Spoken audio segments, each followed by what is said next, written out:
Allez, bonjour à tous, c'est Amiro et bienvenue dans cette vidéo mensuelle où on fait le point un petit peu sur les sorties du mois qui va arriver. Aujourd'hui dans cette vidéo, on va parler essentiellement des sorties du mois de novembre 2022 avec deux nouvelles extensions. Un coffret qui s'appellera les Experts Fantastiques et une display de booster du coup qui s'appellera Bataille de légende, la vengeance du cristal, et bien sûr on fera le point sur le contenu de chaque extension Yu-Gi-Oh! Mais avant ça les amis, n'oubliez pas de liker la vidéo, de me lâcher un petit commentaire et surtout de vous abonner. J'ai remarqué que vous êtes nombreux à regarder les vidéos sans être abonnés, donc n'hésitez pas à cliquer et activer la cloche, ça ne vous coûte rien et ça me soutiendrait énormément.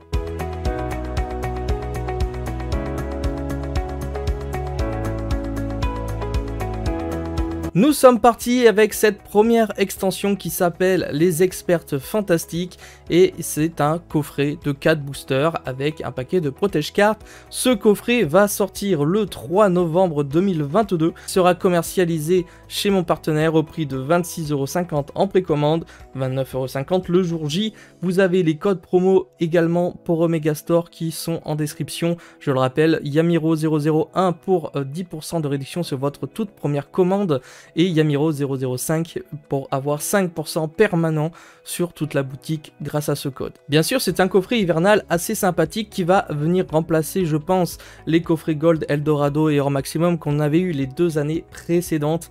Donc ici, ce ne sera pas des Gold malheureusement, ce sera des ultra rares puisque chaque coffret va contenir 4 boosters de 5 ultra rares avec attention une petite variance puisque apparemment on risque d'avoir, enfin on risque pas, c'est sûr, on va avoir une rareté différente qui s'appelle les pharaons rares avec des hiéroglyphes sur la carte. Alors je ne sais pas si c'est une toute nouvelle rareté ou ce sera la même rareté que dans la série La Cour du Roi où on avait eu la chance d'avoir les dieux égyptiens sous cette forme là avec des espèces de petits hiéroglyphes, mais c'était assez...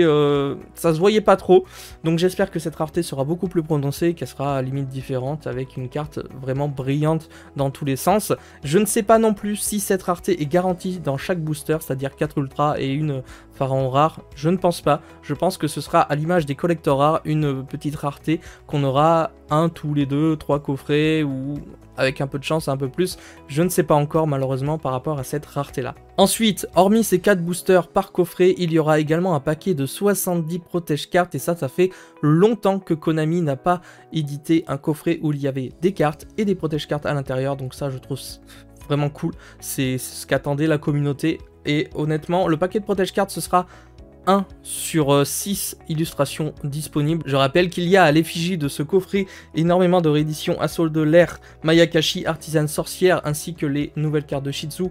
Là en l'occurrence les paquets de protège cartes, je pense qu'on aura 2 illustrations de chaque archétype, c'est-à-dire 2 Assaut de l'air, 2 Mayakashi et 2 Artisane Sorcière. On verra à la sortie, pareil. Je ne sais pas comment, s'il y a un paquet de protège cartes plus rare que l'autre, on verra ça à la sortie. Je vous affiche un premier petit spoiler qu'on a en espagnol ou italien, je ne sais pas trop, c'est une connerie. Bref, à l'intérieur, on voit déjà quelques illustrations de nouvelles cartes avec Shizu, les artisanes sorcières, les Mayakashi, ainsi que les assauts de l'air avec une réédition qui s'affiche et qui est sûre, mais ça on le savait déjà, c'est la Serra Traptrix, ainsi que des cartes bien évidemment qu'on va pouvoir retrouver dans ce coffret. Tout d'abord bien sûr je vous affiche les rééditions officielles, c'est-à-dire la Serra Traptrix qu'on a vu dans le petit spoiler. Nous aurons normalement Moye de la Mépée puisque ça a été annoncé sur le site Konami, le dragon des abysses aux yeux bleus ainsi que le soldat du lustre noir, soldat du chaos. 4 excellentes rééditions, 3 pour moi que je veux absolument, la Traptrix ne m'intéresse malheureusement pas. Et attention, ce que j'espère vraiment, c'est qu'il y aura un peu plus de cartes des archétypes, en fait, tout simplement, à l'intérieur de ce coffret. Je m'explique, j'espère par exemple que pour les AMP, il y aura les autres cartes AMP qu'on n'a pas eu dans les Teen Box. J'espère qu'il y aura des rééditions yeux bleus très intéressantes, potentiellement celles qui coûtent cher actuellement. Et enfin pour terminer, j'espère qu'il y aura également des cartes du chaos, tout simplement rééditées dans ce coffret. Je pense à Espace du Chaos qui a toujours pas été réédité, qui est une très belle carte magie. Et pourquoi pas la rééditer en ultra rare dans ce set. J'ai aucune info là-dessus, ce ne sont que mes pronostics. On va passer tout d'abord à ce qui est sûr et certain certain de retrouver dans ce coffret. Je vous les affiche bien sûr.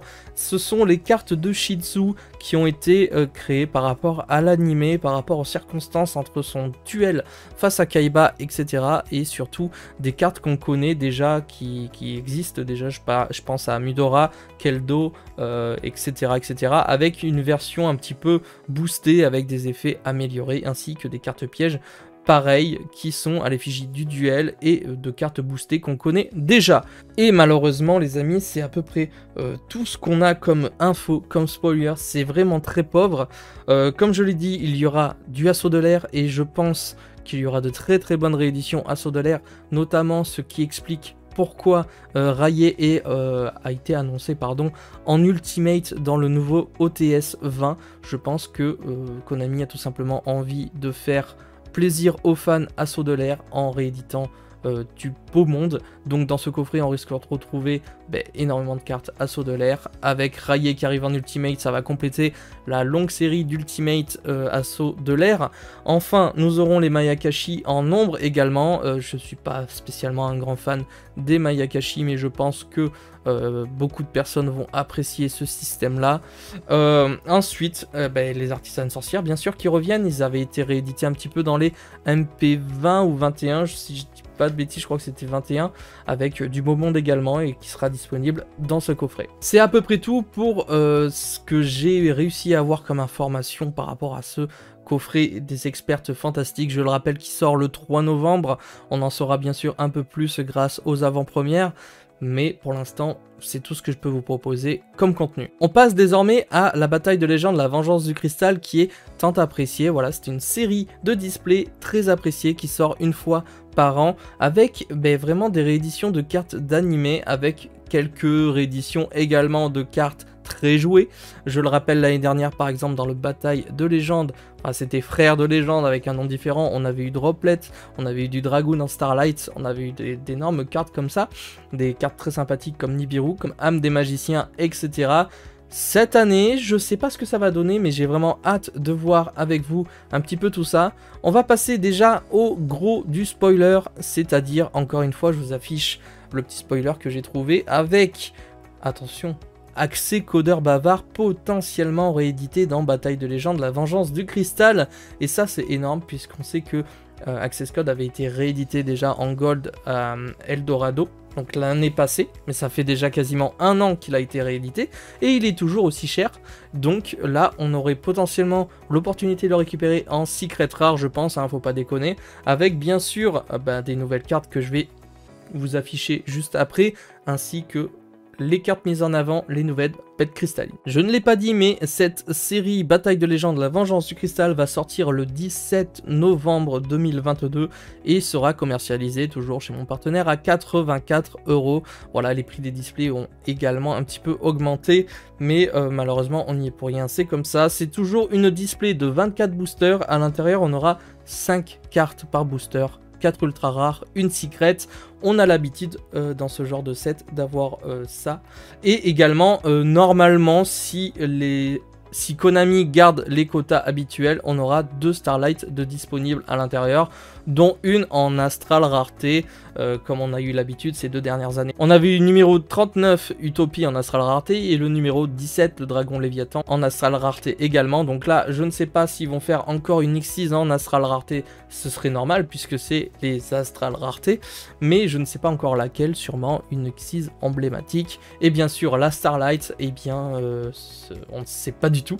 Peut-être Access Code en Starlight, ce serait dommage pour ceux qui la veulent en secret, mais on verra bien lors de ce set. Maintenant les amis, on va passer au contenu de cette boîte qu'on va pouvoir analyser à 80% assez facilement, puisque il faut savoir que les batailles de légende sont le moment où Konami va pouvoir éditer en TCG les cartes de l'OCG qui sont apparues dans les packs Animation Chronicle. Donc bien évidemment ce sont des cartes issues de l'animé, de plein d'autres choses, de nouvelles cartes qui sont pas sorties chez nous en TCG et qui sortent chez nous à présent. Je vous affiche le premier petit spoiler entre parenthèses avec les nouvelles bêtes cristallines un petit peu obscures avec une nouvelle mécanique bien entendu. On aura également des nouvelles cartes amazonesques qui sont sorties dans les animations chroniques avec également quelques cartes Neos. Donc là on a également pas mal de cartes d'animé, je pense par exemple à la magie continue en haut à gauche, qui est une carte jouée de mémoire par Johnson, je crois, un des 5 grands, enfin bref c'est un des 5 grands qui joue ça, celui qui joue machine, contre Théa, Duke Devlin et Tristan, il joue ça dans le monde de Noah, donc c'est une carte qu'on va pouvoir ajouter dans notre deck. On a l'espèce de crâne de cristal qui est joué également par un papy dans l'animé 5DS, j'ai plus son nom, excusez-moi. On a 2-3 cartes intéressantes, on a des nouvelles cartes pour Duke Devlin ainsi que son archétype un peu de dé. On a des toutes nouvelles cartes, ça je ne connaissais pas spécialement, si vous avez la ref, des petits monstres dessinés, je ne sais pas d'où ils proviennent spécialement.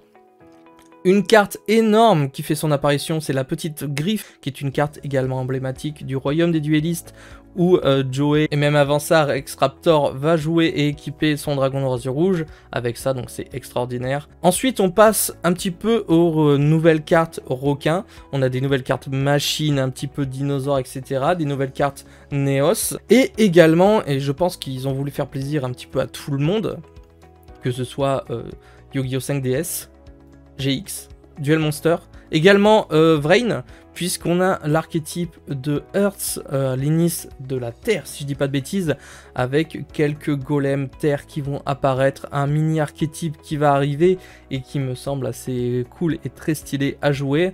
Enfin, on aura également d'autres cartes golem qui sont à la suite, des nouvelles cartes un petit peu insectes, je sais pas ce que ça va donner, des monstres héroïques. Encore une fois, on a eu quelques supports des monstres héroïques lors des derniers sets, donc bien sûr, ils veulent rajouter un petit peu ça. Les insectes vont aller avec le nouveau monstre numéro 2. Donc je crois que celui-ci c'est un vrai ou un faux numéro, je suis perdu à chaque fois. Bref, je pense que ça va aller avec ça. Encore une fois, on a quelques cartes pendules, etc. Ils pensent à tout le monde. Et pour terminer, les rééditions que j'attendais le plus, qui sont des cartes de Yami Yugi. Pour ceux qui n'ont pas fait attention à ces détails-là, il y a les fameuses cartes avec du coup les chevaliers du Joker, etc., etc. Ça se passe dans la saison finale de Yu-Gi avec le tournoi ultime où Yu-Gi justement joue ces cartes-là avec Chevalier du Roi, du Valet et de la Reine, et il arrive à faire des fusions et des machins avec ces cartes-là. Donc j'ai vraiment hâte de lire leurs effets officiels et de voir un petit peu ce qu'on va pouvoir faire avec, et tout simplement de les rajouter dans mon deck d'animé. Et voilà les amis, pour cette extension, c'est quasi sûr qu'on va retrouver la quasi-totalité de ces cartes dans la bataille de légende. Bien sûr, au niveau des rééditions, je ne sais absolument pas plus que vous ce qui sera dedans. J'ai réussi à récupérer ce spoiler où apparemment Access Code serait annoncé à l'intérieur, et ça c'est quand même assez cool. Je ne sais pas s'il avait été annoncé sur le site de Konami officiellement, mais c'est pas le cas je crois. Bref, après en réédition, n'hésitez pas à me dire dans les commentaires ce qui vous ferait plaisir dans Bataille de Légende comme réédition, tout simplement. S'il y a des end-traps que vous voulez revoir, que vous avez du mal à récupérer, s'il y a des cartes très fortes de l'extra deck comme Access Code, ou tout simplement des rééditions d'archétypes qui vous plaît. N'hésitez pas à me dire tout ça dans les commentaires. J'espère que la vidéo vous aura plu et vous aura donné toutes les infos nécessaires pour vos futurs achats. N'oubliez pas, le lien de mon partenaire est en description si vous voulez faire des achats et me soutenir bien évidemment. C'était Yamiro, je vous donne rendez-vous pour une prochaine vidéo. Ciao les potes.